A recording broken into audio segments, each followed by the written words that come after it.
Em Gênesis capítulo de número 1, abra portanto a sua Bíblia comigo, em Gênesis capítulo de número 1,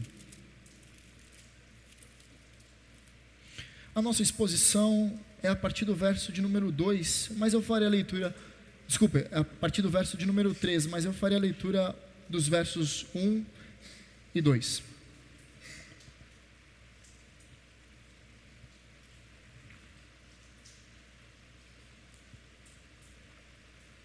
Está escrito assim na palavra do Senhor: no princípio, Deus criou os céus e a terra. A terra era sem forma e vazia, havia trevas sobre a face do abismo, e o Espírito de Deus se movia sobre as águas. Então Deus disse: haja luz, e houve luz.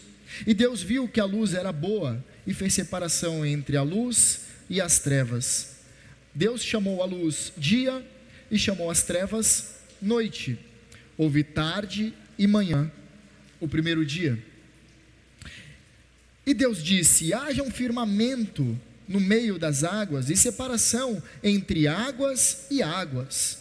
E Deus fez o firmamento, e a separação entre as águas debaixo do firmamento e as águas acima do firmamento. E assim aconteceu. E Deus chamou ao firmamento céus. Houve tarde e manhã, o segundo dia. E Deus disse: ajunte-se as águas debaixo dos céus num só lugar, e apareça a porção seca. E assim aconteceu. Deus chamou a porção seca terra, e ao ajuntamento de águas chamou mares. E Deus viu que isso era bom. E Deus disse: que a terra produza relva, ervas que deem semente, as árvores frutíferas que deem frutos segundo a sua espécie, cuja semente esteja no fruto sobre a terra. E assim aconteceu. E a terra produziu relva, ervas que davam semente segundo a sua espécie, e árvores que davam fruto, cuja semente estava nele, conforme a sua espécie. E Deus viu que isso era bom. Houve tarde e manhã, o terceiro dia. E Deus disse: que haja luzeiros no firmamento dos céus, para fazerem separação entre o dia e a noite, e sejam eles para sinais, para estações, para dias e anos, e sirvam de luzeiros no firmamento dos céus, para iluminar a terra. E assim aconteceu. Deus fez os dois grandes luzeiros, o maior para governar o dia, e o menor para governar a noite. E fez também as estrelas, e os colocou no firmamento dos céus, para iluminarem a terra, para governarem o dia e a noite, e fazerem separação entre a luz e as trevas. E Deus viu que isso era bom. Houve tarde e manhã, o quarto dia. E Deus disse: que as águas sejam povoadas de enxames de seres vivos, e as aves voem sobre a terra, sobre o firmamento dos céus. Assim Deus criou as grandes criaturas marinhas, e todos os seres vivos que se movem, os quais povoam as águas, segundo as suas espécies, e todas as aves, segundo as suas espécies. E Deus viu que isso era bom. E Deus os abençoou, dizendo: sejam fecundos, multipliquem-se, e encham as águas dos mares, e na terra se multipliquem as aves. Houve tarde e manhã, o quinto dia. E Deus disse: que a terra produza seres vivos, conforme a sua espécie, animais domésticos, animais que rastejam, e animais selvagens, segundo a sua espécie. E assim aconteceu. E Deus fez os animais selvagens, segundo a sua espécie, e os animais domésticos, conforme a sua espécie, e todos os animais que rastejam sobre a terra, segundo a sua espécie. E Deus viu que isso era bom. Verso de número 26. E Deus disse: façamos o ser humano à nossa imagem, conforme a nossa semelhança. Tenha ele domínio sobre os peixes do mar, sobre as aves dos céus, sobre os animais domésticos, sobre toda a terra e sobre todos os animais que rastejam pela terra. E assim, Deus criou o ser humano à sua imagem. A imagem de Deus o criou, homem e mulher os criou. Até aqui a leitura da palavra inerrante do Senhor. Vamos orar mais uma vez. Santo Deus, estamos diante da Tua palavra escrita, da Tua palavra que nos dá tudo o que precisamos para conhecer o Senhor. Nós estamos diante dos primeiros acontecimentos da criação e nós pudemos ouvir a Tua palavra, ler a Tua palavra, mas agora, Senhor, nós rogamos que o Senhor aplique a Tua palavra ao nosso coração e saiamos com a convicção de que o Senhor falou conosco e que de nenhum de nós endureça o coração diante da Tua voz, como nós lemos no Salmo 95. Assim nós oramos no nome precioso de Cristo Jesus. Amém. Meus queridos irmãos, nós estamos diante de um acontecimento hercúleo, que seria impossível trabalhar todos os dias da criação de maneira detalhada no pouco tempo que nós temos. Nós temos pouco tempo para tratar. E, embora eu gostaria muito de que os irmãos pudessem se aprofundar em cada verso, eu sei que o nosso tempo, além de ser curto, muitos irmãos perdem muitas vezes a concentração. Eu gostaria de pedir para você que você preste atenção nessa exposição, pois certamente ela será uma fonte de alimento para a nossa fé nesta noite. O contexto do livro do Gênesis, o livro do começo ou dos começos, foi escrito por Moisés, enquanto ele, junto com o povo de Israel, peregrinava no deserto, saindo do Egito e peregrinando no deserto a caminho da terra prometida, a Canaã. Eles conheciam as histórias de povos rivais, de outros povos, como dos egípcios, como dos cananeus, como dos sírios e também dos babilônicos. Eles conheciam as histórias que eram muito comuns na antiguidade. Histórias desses povos que descreviam como se deu a criação. Cada povo estabeleceu uma cosmogonia, que seria a ideia de um começo do universo. É isso que significa a palavra cosmogonia. Cada povo estabeleceu para si uma história acerca de como o mundo veio a ser mundo. E Moisés, diante desse trânsito, saindo do Egito, indo para Canaã, ele está escrevendo os 5 primeiros livros da Bíblia, incluindo, obviamente, Gênesis. O público original de Gênesis leu o relato da criação de uma forma que nós devemos ler hoje. Os primeiros receptores do livro de Gênesis, da escrita de Gênesis, olharam para o livro e viram que havia ali manifestado a descrição, a manifestação, a revelação do Deus que criou todas as coisas pela palavra do seu poder. Quando nós vemos a palavra escrito, Deus falou, nomeou, ali tem algo implícito que nós vamos ver aqui. Isso faz muito sentido para o público original. E nós vamos ver também em Gênesis que esse Deus de Israel, que é o Rei soberano, Criador de todas as coisas, e cria todas as coisas a partir do nada, Ele também é o governador sobre tudo. E nós vamos ler esse texto a partir dessa perspectiva, a partir desse entendimento, não tentando fazer com que a narrativa do Gênesis seja encaixado nas descobertas da ciência moderna. Nós não faremos isso. E nós, abre um parênteses aqui, sabemos que há muitos cristãos muito competentes que fazem o bom uso da escritura no Gênesis, tentando provar o criacionismo. E eu acho que fazem muito bem o seu papel. Mas em alguns momentos eles acabam, para tentar provar os seus argumentos, eles distorcem o sentido original que Moisés colocou no pergaminho. E por isso nós não vamos interpretar o relato do Gênesis, a partir dos princípios da filosofia da ciência. Porque, faço um parênteses aqui novamente, nós sabemos, a partir da filosofia da ciência, e os três principais filósofos da ciência, que é o Karl Popper, o Thomas Kuhn e o Paul Fehrenbach, eles vão dizer que a ciência ela passa por modificações. A ciência de Aristóteles era uma ciência ano 400 a.C., mas a ciência no período de Galileu mudou muito. A ciência do período do Renascimento era totalmente distinta. A ciência do século passado é muito diferente da ciência que nós temos hoje. Com isso, esses filósofos que compõem a base teórica da ciência, eles perceberam que a ciência ela sofre revoluções, mudanças de paradigmas constantes.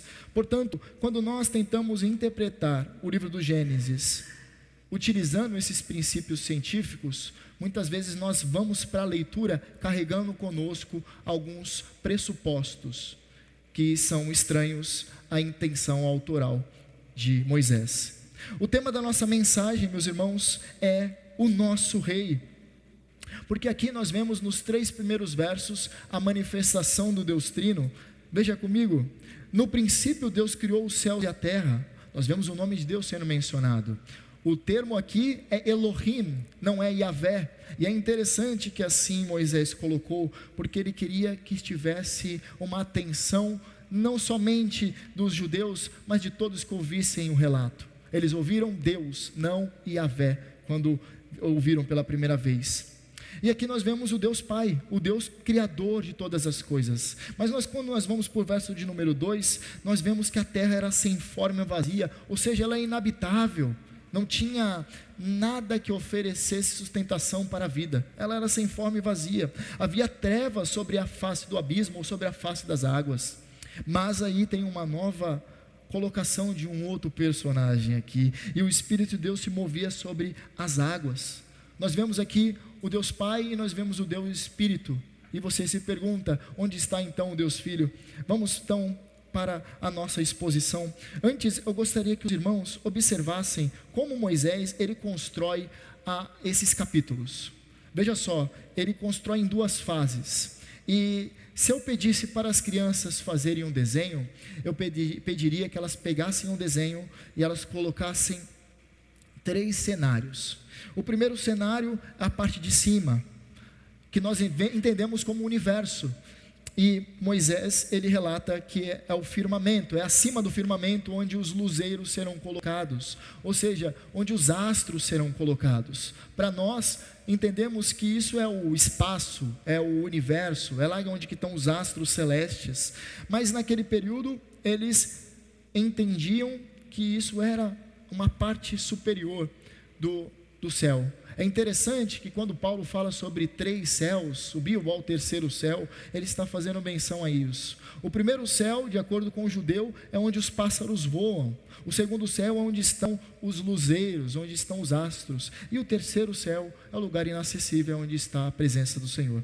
Mas eu fiz menção a isso somente para você pensar um pouco. O primeiro dia e o 4º dia, Deus, ele primeiramente cria a parte superior do universo e depois ele coloca os luzeiros. No dia 2 ele cria o firmamento e as águas, e no dia 5 ele vai povoar os céus e os mares, e no dia 3 e no dia 6 ele trata sobre o plano terrestre. Ele vai criar a terra e ele vai povoar a terra, tanto com animais terrestres, mas também com o homem. E, obviamente, Moisés ele tinha um interesse de mostrar que a criação se dá de cima para baixo.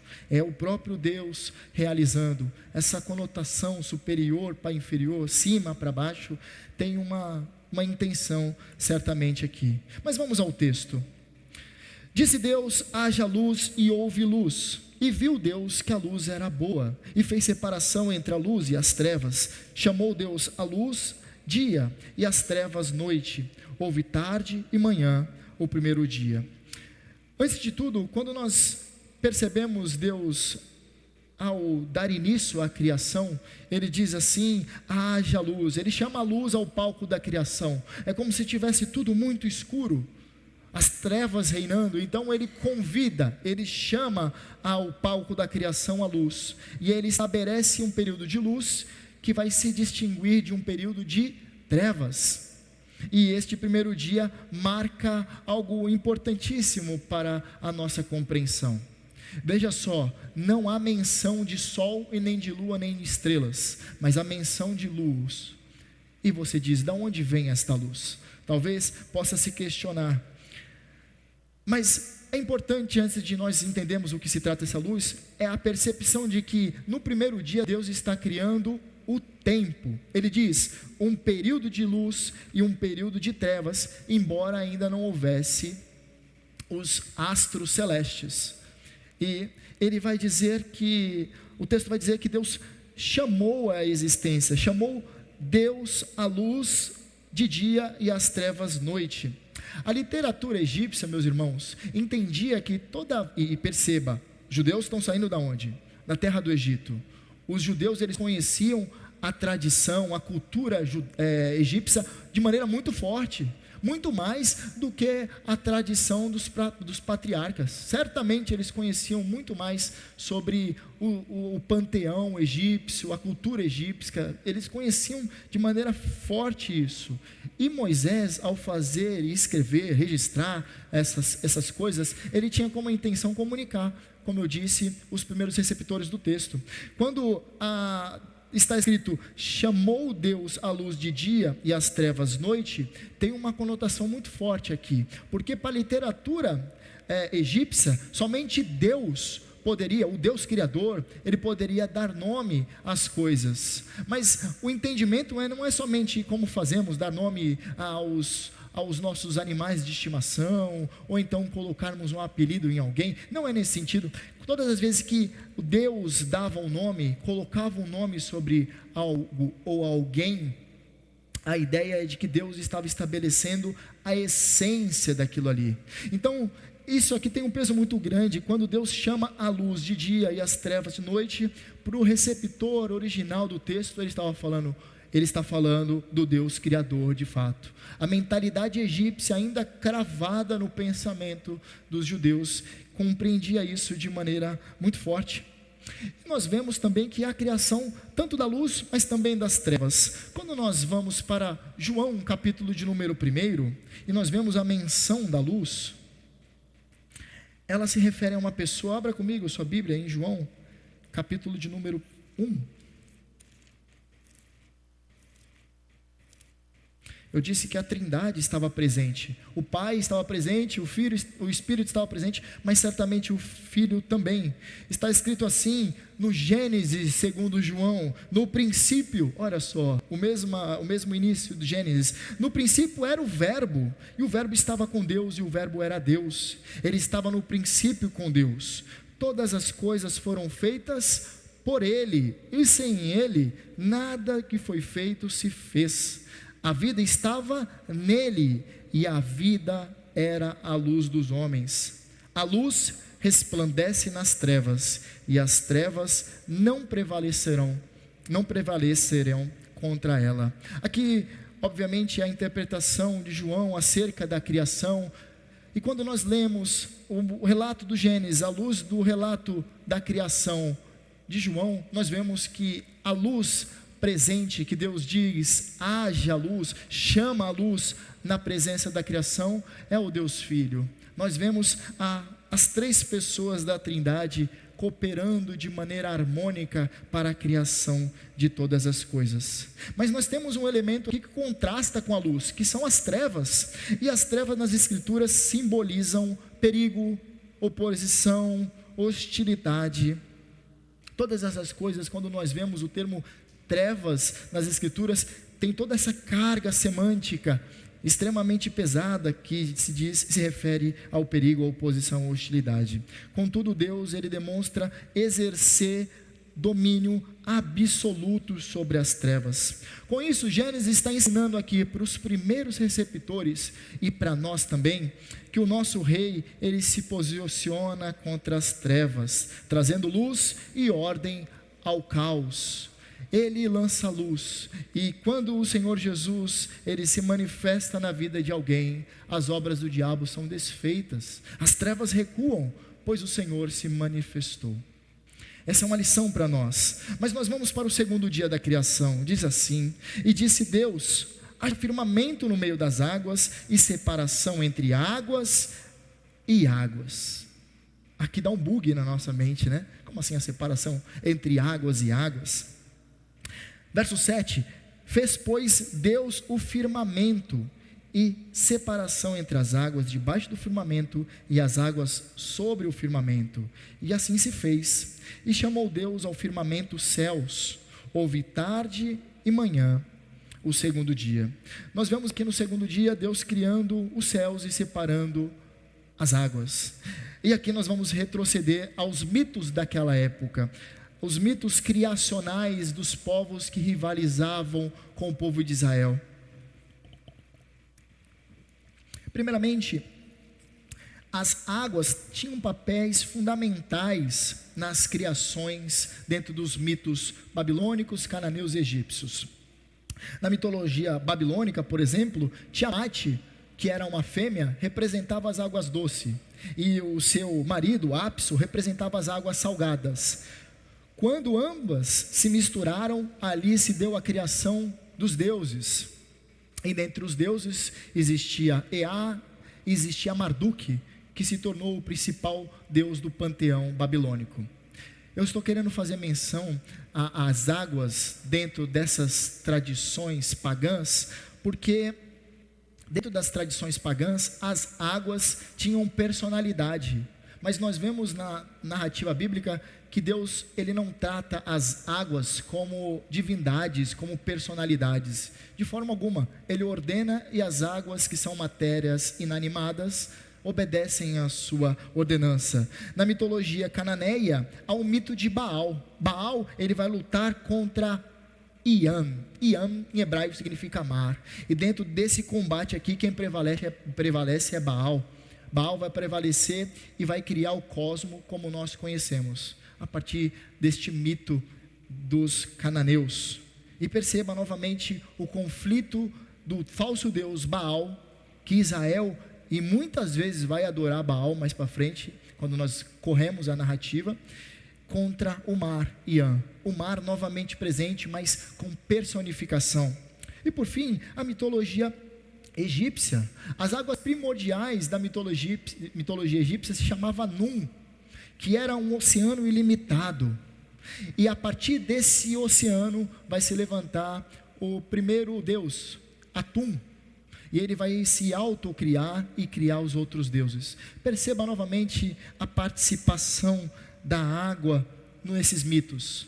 Mas vamos enxergar com os olhos dos hebreus que estão atravessando o deserto. Eles vão encarar essa narrativa, o relato de Gênesis, como as águas sendo sujeitas ao Senhor. E isso é uma lição extremamente poderosa para nós.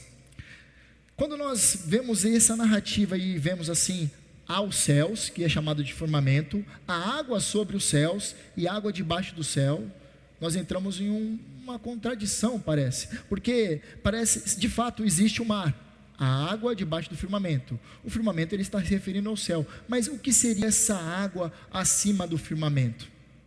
Muitos dirão que aqui havia uma massa de ar, uma massa atmosférica, que permitiria o favorecimento de um clima que fosse propício para a existência da vida. E é muito interessante, se nós observarmos a continuidade da narrativa de Gênesis, é que no dilúvio, essa massa de água, ela cai. Essa massa de água, as chuvas que estão represadas acima do firmamento, elas escorrem, elas caem de maneira terrível, ao ponto de trazer inundação em nível mundial sobre o mundo inteiro, obviamente, né? Sobre todos aqueles que viviam naquele momento. Mas então, nós vemos aqui que no primeiro dia a criação do tempo, no segundo dia a criação do clima, do favorecimento do clima, e nós vemos que Deus, ele faz isso tudo de forma a ordenar a mandar, é Ele que ordena. E é interessante que o termo, quando diz Deus disse ou Deus ordenou a existência, Deus, melhor dizendo, Deus criou. O termo ali tem a ideia de Deus chamar as coisas da existência do nada. Não havia matéria pré-existente. Ele não pegou e olhou um pouco de material e ele falou, bom, a partir daqui eu vou criar algo. Não, de forma alguma. Ele cria, ele chama a existência a todas as coisas pela palavra do seu poder, dando ordens. A palavra em latim é ex nihilo, é do nada. Ele chama a existência a todas as coisas do nada. Coisa inédita em todos os mitos que estavam ao redor de Israel. Perceba que o livro de Gênesis, ele tem um teor extremamente apologético. Ele está defendendo uma cosmovisão perante todas as cosmovisões presentes naquela época. É um livro extremamente extraordinário, quando nós o lemos desta forma. Então, meus queridos irmãos, com isso nós podemos aprender aquilo que os primeiros receptores desse texto aprenderam. Yahvé é o único e soberano Deus que cria tudo pela palavra do seu poder.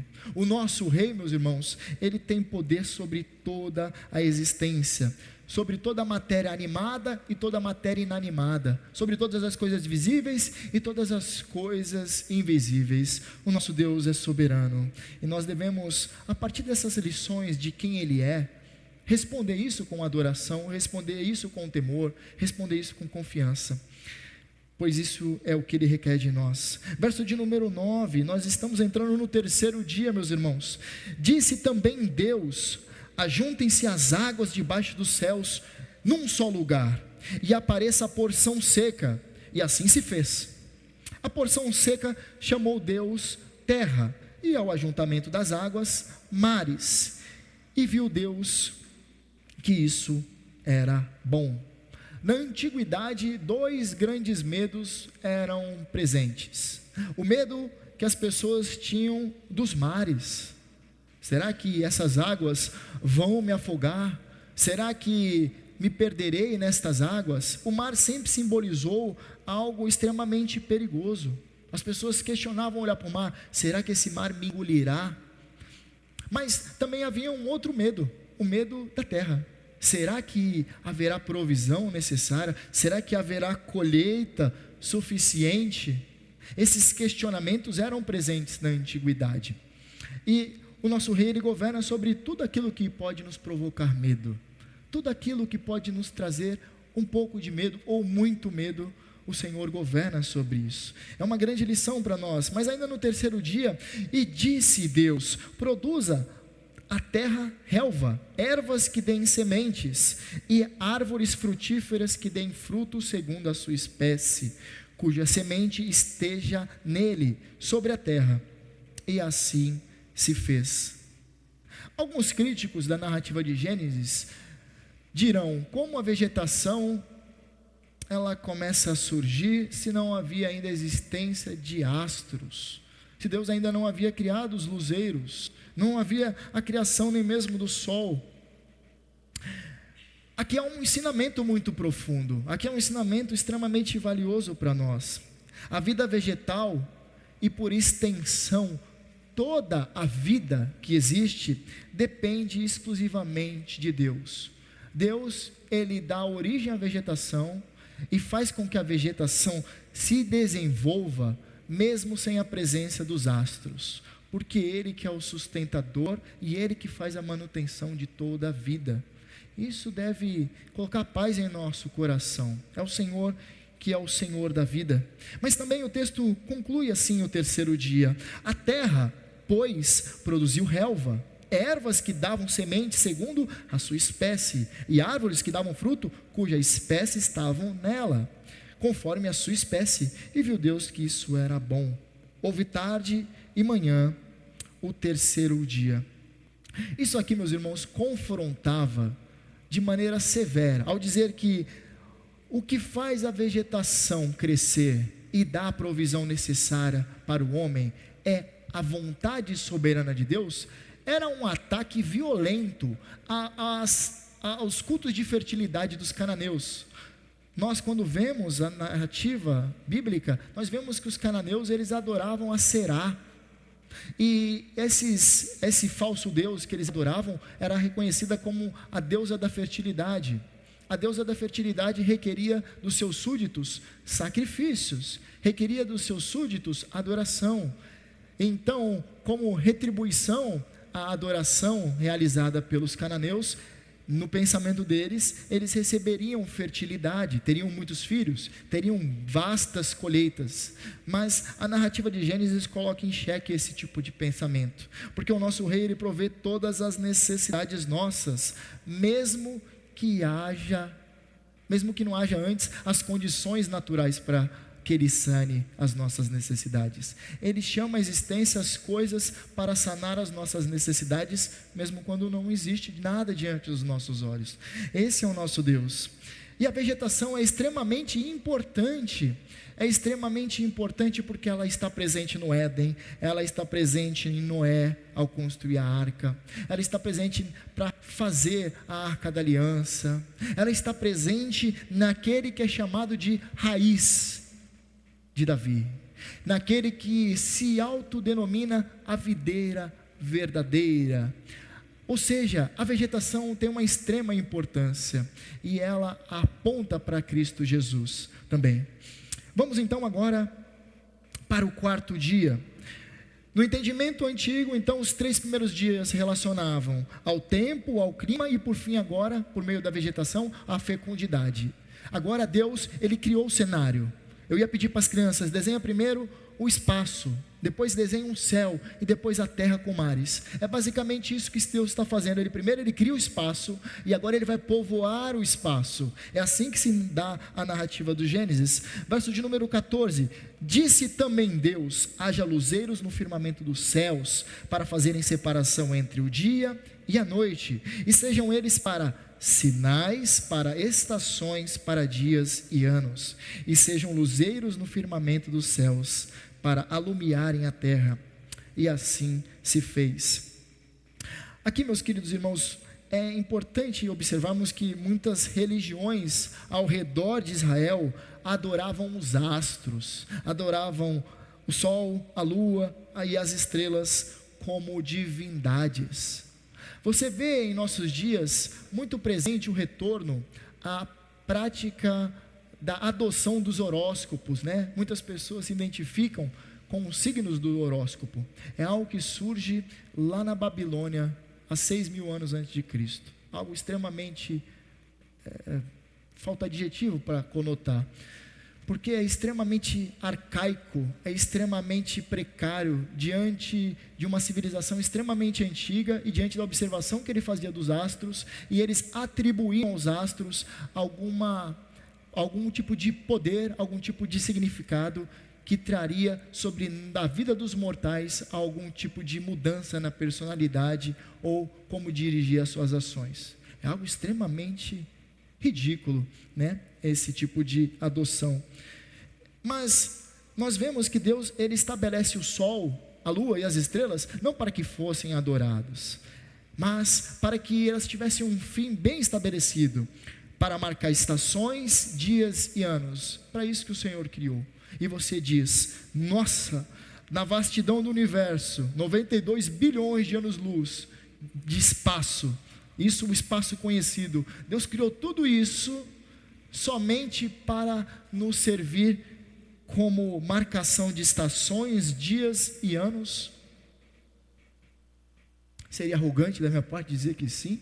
É o que o texto diz? Sim, sim. É o que o texto diz para nós, e é com isso que nós devemos abraçar a palavra do Senhor. Não que o Senhor não possa fazer coisas grandiosas por meio de todo o seu universo, mas todo o universo dá testemunho da sua glória. O salmista diz: os céus proclamam a sua glória e falam do que fazem as tuas mãos. Nós devemos olhar para a vastidão do universo, entendendo que o Senhor chama a existência a cada estrela, a cada galáxia. Ele tem domínio. Mas da mesma forma como Ele está lá na ponta da imensidão do universo, Ele está perto de nós. Ele é o Emanuel, Ele é o Deus conosco. Ele está conosco em todo o tempo. Mas a narrativa segue assim: fez Deus 2 grandes luzeiros, o maior para governar o dia e o menor para governar a noite, e fez também as estrelas, e os colocou no firmamento dos céus para alumiarem a terra, para governarem o dia e a noite, e fazerem separação entre luz e as trevas. E viu Deus que isso era bom. No primeiro dia, Deus marca a criação do tempo, embora não houvesse ainda corpos celestes. Nós vimos isso. Ao Senhor criar os astros, somente no 4º dia, Ele está fazendo um apontamento. Moisés certamente tinha como isso em sua intenção, demonstrar que os astros, eles não são autônomos, eles não têm vontade própria, e eles não são dignos de adoração, porque os astros, eles são criaturas, e não divindades, e nós então devemos enxergar os astros dessa forma, e é isso que o Senhor faz ao explicar, por meio de Moisés, a narrativa da criação. Então houve tarde e manhã, o 4º dia. A narrativa da criação em Gênesis demonstra sistematicamente toda a teologia das nações pagãs. Tudo isso é intencional em Moisés. Ele quer destruir tudo aquilo que pode trazer engano, tudo aquilo que possa trazer confusão para Israel. Ele mostra a futilidade de buscar consolo em qualquer coisa que não seja o Deus verdadeiro. Ele também nos explica que o nosso rei é totalmente digno de toda adoração, pois ele é criador de tudo. Nós vamos para o 5º dia, meus irmãos, o penúltimo dia da criação. No sétimo dia nós vemos que a atuação criativa de Deus cessa na criação. Mas o 5º dia, Deus vai criar as criaturas dos céus e nos mares. Veja só, disse também Deus: povoem as águas de enxames de seres viventes, e voem as aves sobre a terra, sobre o firmamento dos céus. Criou, pois, Deus os grandes animais marinhos, e todos os seres viventes que rastejam, os quais povoam as águas, segundo as suas espécies, e todas as aves, segundo as suas espécies. E viu Deus que isso era bom. Imagine a majestade da águia, como ela é bela, ela reflete a criatividade e o poder de Deus. Pense na beleza das araras, pense na alegria dos golfinhos, na grandiosidade das baleias. Tudo isso demonstra a sabedoria, tudo isso demonstra a beleza, a glória de Deus na criação. Pense nas cores vibrantes dos peixes. Que maravilhoso é perceber que Deus pensou em cada cor, em cada tonalidade, e atribuiu aos seus seres viventes. Até hoje, meus irmãos, nós temos descobertas de seres que estão nas profundezas dos mares, e às vezes são levados à tona, e aí muitos cientistas falam: essa nova espécie precisa ser catalogada, para você ver a profundidade, a grandeza do poder criador de Deus. A criação, ela não foi feita apenas para utilidade humana, como muitos de nós pensamos, mas para manifestação da glória de Deus. O 5º dia é concluído assim: e Deus os abençoou, dizendo: sejam fecundos, multipliquem-se e encham a terra dos mares, e na terra se multipliquem as aves. Então, houve tarde e manhã, o 5º dia. Cada criatura, ela proclama o poder e a sabedoria de Deus. O nosso rei, ele tem a sua glória revelada na diversidade da beleza da sua criação. E nós devemos, em alguns momentos da nossa vida, parar e observar a criação. Eu sei que nossa rotina é muito corrida, mas faça esse exercício. Pare em alguns momentos e observe os céus. Observe um animal da criação. Observe os mares. Nós moramos numa região litorânea, meus irmãos, e muitos de nós aproveitamos muito pouco a paisagem maravilhosa que nós temos. Vá até a praia em Santos, ou em qualquer outra cidade da região, e observe os mares, a força dos mares, a beleza dos céus. Observa como as ondas, elas estão de movimento ordenado com o vento. É o Senhor sustentando tudo pela palavra do seu poder. Ele é aquele que cria, mas é aquele que continua sustentando a sua criação. Vamos então para o nosso último dia. E Deus disse que a terra produza seres vivos conforme a sua espécie, animais domésticos, animais que rastejam e animais selvagens, segundo a sua espécie. E assim aconteceu. Deus então ele vai completar aqui a obra da sua criação, colocando os animais terrestres sobre a terra. Verso de número 25, e Deus fez os animais selvagens segundo a sua espécie, e os animais domésticos conforme a sua espécie, e todos os animais que rastejam sobre a terra segundo a sua espécie.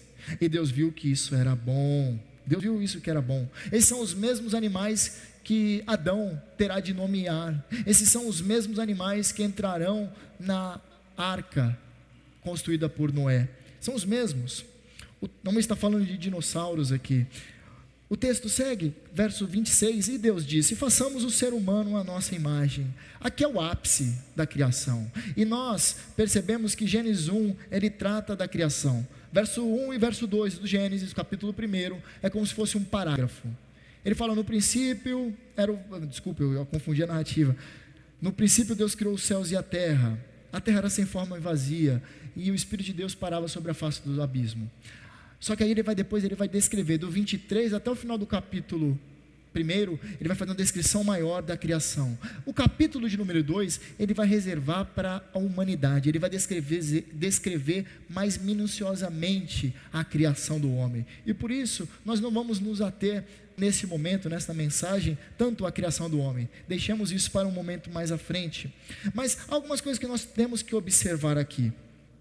Deus diz, façamos o ser humano a nossa imagem, conforme a nossa semelhança. Tenha ele domínio sobre os peixes do mar, sobre as aves dos céus, sobre os animais domésticos, sobre toda a terra e sobre todos os animais que rastejam pela terra. O termo plural aqui, façamos, faz um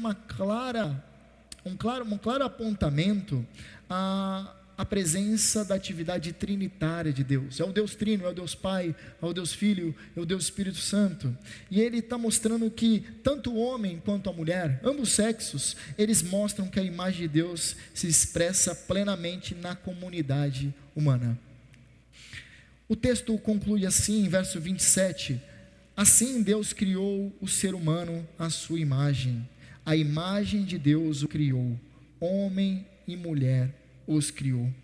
Meus queridos irmãos, Deus, ele coloca a marca do seu ser em nós, ao fazer o homem à sua imagem e semelhança. Todo homem, toda mulher, seja cristã ou não, eles possuem neles a imagem do Deus vivo. Mesmo que o pecado tenha distorcido essa imagem, a dignidade de todo homem criado está no fato de que ele foi criado à imagem e semelhança de Deus. Esses dois termos, eles serão trabalhados mais posteriormente, mas há algo que nós precisamos prestar atenção. Deus, ao fazer um homem à sua imagem e semelhança, ele criou o homem e a mulher, por extensão, como estou falando sempre, macho e fêmea, eles foram feitos para relacionamento. Deus, ao criá-los, colocar a sua imagem neles, ele está mostrando que o homem foi feito para se relacionar, pois na perfeição da Trindade há relacionamento entre o Pai, o Filho e o Espírito Santo. Ao homem ser criado pelo Deus Trino, ele está estabelecendo, ele está marcando com esse mesmo tipo de ímpeto. O homem é feito para se relacionar primeiramente com Ele. Nós fomos feitos para nos relacionarmos com Deus, para termos comunhão com Deus. Mas não somente isso, Deus nos cria para termos comunhão entre nós. Ele não criou Adão e deixou Adão isolado. Ele cria Eva, ele cria a mulher, tendo em vista a proliferação, a multiplicação da humanidade, para que eles vivam em comunidade, se relacionando entre si. Nós vivemos um período marcado pelo individualismo, pelo consumismo, pelo eu. Nós vivemos um período atomizado. Nós muitas vezes pensamos que vamos à igreja para prestar uma adoração individual, mas não existe isso. A adoração é coletiva. Ser igreja é estar junto a uma comunidade, é pertencer a uma comunidade, é se relacionar com uma comunidade. E Deus nos criou para isso, quando implementou a sua imagem em nós.